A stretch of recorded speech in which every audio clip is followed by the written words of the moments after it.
ओम श्रीमद्भगवत गीता। ओम श्री परमात्मे नमः। प्रथम अध्याय श्लोक 42 संपूर्ण सारांश।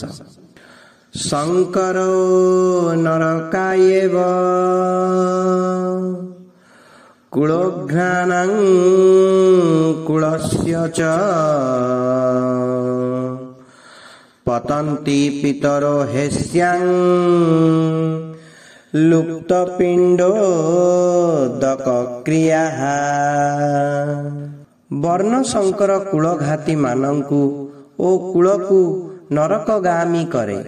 श्राद्ध ओ तर्पण न मिलिले एमानंकर पितृपुरुष माने मध्य निज निज स्थानरु पतित हुअन्ति। व्याख्या। शंकरो नरकायेव कुलघ्नानां कुलस्य च। भिन्न भिन्न वर्णर मिश्रणरु जात होइथिबा वर्ण शंकर ठारे धार्मिक बुद्धि न थाए। से बिना मर्यादारे जात होइथिबारु मर्यादा पालन करे नाही। ता निजर कुल धर्म बोली किछि न थिबारु से गुडिकु पालन न करी कुल धर्म अर्थात कुल मर्यादार विरुद्ध आचरण करे। जेउमाने युद्धरे निजर कुल संहार करिछन्ति सेमानंकु कुलघाती कहन्ति। वर्ण शंकर एपरि कुलघाती मानंकु नरककु नै जाय। केवल कुलघाती मानंकु नुहे बरं कुल परंपरा नष्ट होई जाइथिबारु समग्र कुलकु मध्य से नरककु नै जाय। पतन्ति पितरो हेस्यां लुप्त पिंड दकक्रियाः।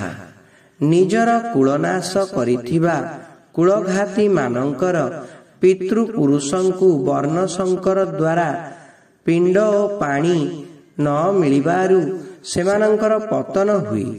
पितृपुरुष मानंकु पिंड ओ पानी मिलुथिबा पर्यंत सेमाने सेही पुण्य प्रभावरे उच्च उच्च लोकरे रहंती। मात्र पिंड ओ पानी मिलिबा बंद होई गले सेठारु सेमानंकर पतन हुए। अर्थात सेही सबु लोकरे सेमानंकर स्थिति रहे नाही।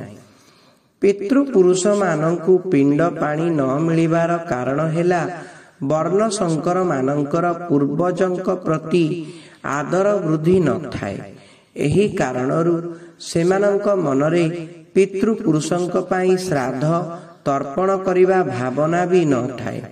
यद्यपि लोकलज्जा भयरे सेमाने श्राद्ध तर्पण करन्ति तथापि शास्त्र विधि अनुसारे सेमानंकर श्राद्ध तर्पण करिवार अधिकार न थिबारु सेही पिंड पानी पितृपुरुष मानंकु मिले नाही।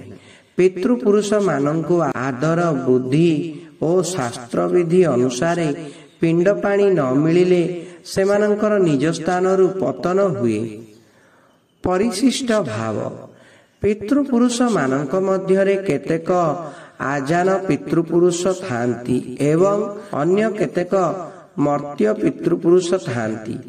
पितृलोकरे रहुतुवा पितृपुरुष मानंकु आजान कुहा जाय एवं मनुष्य लोकरे मृत होई पितृलोककु जाइथिबा पितृपुरुष मानंकु मर्त्य कुहा जाय। श्राद्ध ओ तर्पण न मिलिले मर्त्य पितृपुरुषंकर पतन हुए। जेउ मर्त्य पितृपुरुष कुटुंब ओ संतान मानंक सहित संबंध रखिथांती एवं सेमानंक ठारु श्राद्ध तर्पणर आशा रखिथांती केवल सेही मानंकर पतन हुए।